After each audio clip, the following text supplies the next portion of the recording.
la belle commune de Koumassi, là où les rues s'animent dès l'aube et où les familles rêvent encore de paix sous les manguiers, vivait Farida. Mariée depuis 2010 à Hanno, elle était mère de 2 enfants et femme de courage. Elle travaillait dans une ONG, croyant aux valeurs, à l'honnêteté, et surtout à la famille. Farida avait un cœur trop grand. Il y a 4 ans, par amour pour le sang, elle avait accueilli chez elle la fille de sa sœur aînée, une jeune étudiante pleine d'avenir. Pour Farida, elle n'était pas une nièce, elle était une fille. Mais dans l'ombre de cette maison, quelque chose se fissurait. Les bonnes se succédaient, les conflits aussi. Toujours des accusations. Toujours des plaintes. Et Farida, naïve et fragile, croyait bien faire. Elle protège mes enfants, se disait-elle. Alors elle renvoyait les bonnes, encore et encore, sans imaginer que le mal venait de plus près. Les murmures existaient. Les regards évitaient aussi. Mais Farida refusait de voir. Jusqu'au jour où une vieille femme, venue chaque lundi pour la lessive, demanda à la voir d'urgence. Son visage tremblait.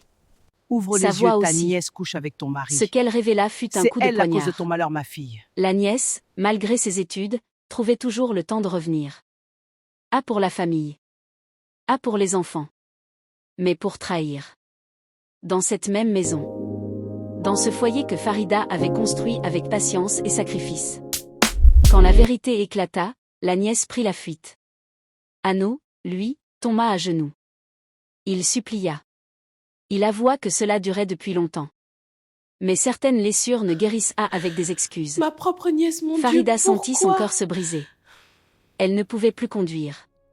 Elle ne pouvait plus respirer. Ce qu'elle avait vu, elle ne le souhaitait même pas à son pire ennemi. Ce soir-là, elle prit une décision douloureuse mais courageuse. Elle trouva une petite villa.